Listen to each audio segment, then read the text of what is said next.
Hello everyone, and welcome back to the channel.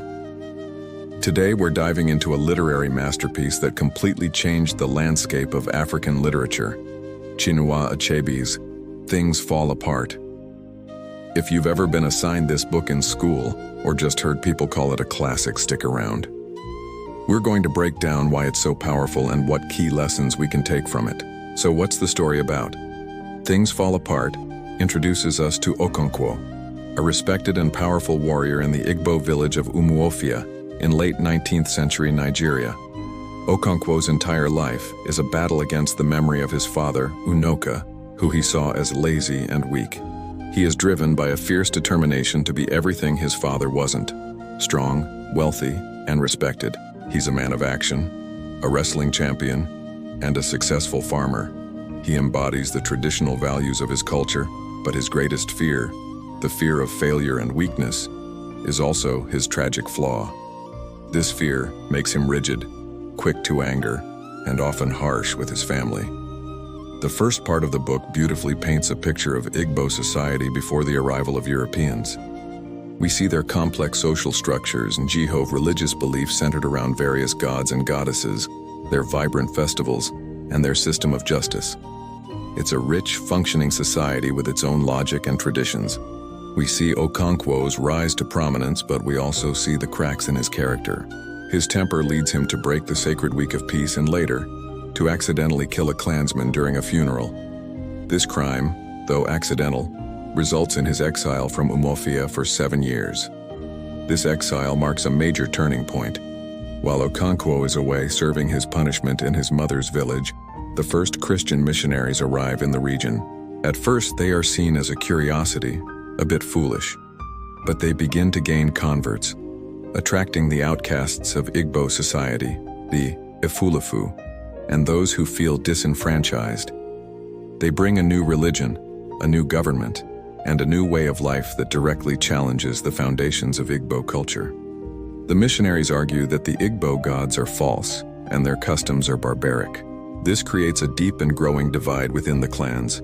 When Okonkwo finally returns to Umuofia after 7 years, he is shocked and enraged. His village is not the same one he left. The white man's influence has grown immensely. There's a church, a court that judges cases according to foreign laws, and many of his own people have abandoned their ancestral ways. Okonkwo, a man of action, wants to fight back, to drive the intruders out and restore Umuofia to its former glory. He believes the clan has become soft and weak. The title of the book, Things Fall Apart, comes from a line in a W.B. Yeats poem, and it perfectly captures the tragic climax. The cultural collision comes to a head. Okonkwo, in a final, desperate act of defiance against the colonial authorities, confronts them. But when he looks to his fellow clansmen for support, he finds they are not willing to go to war. In that moment, he realizes his world, the world he fought so hard to master, has been irrevocably shattered. The old ways are gone. The clan will not fight. In his ultimate despair, Okonkwo takes his own life, an act that is an abomination in his culture, making him an outcast in death as he felt in his final moments of life. So, what are the key takeaways? First, Things Fall Apart is a powerful response to a long history of European literature that depicted Africans as savages without culture. Achebe masterfully shows us a complex, sophisticated, and living society. He gives a voice to the voiceless. Second, the book is a profound exploration of cultural collision. It shows how the arrival of a new dominant culture doesn't just add to the existing one, it can fracture and destroy it.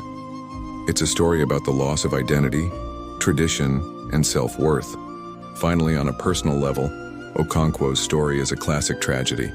His own pride and fear of failure, the very qualities that made him great, also led to his downfall. He was unable to adapt to a changing world, and it consumed him. Things Fall Apart is more than just a story. It's a vital piece of world history and literature. It challenges us to look at the effects of colonialism and to appreciate the value of cultures different from our own.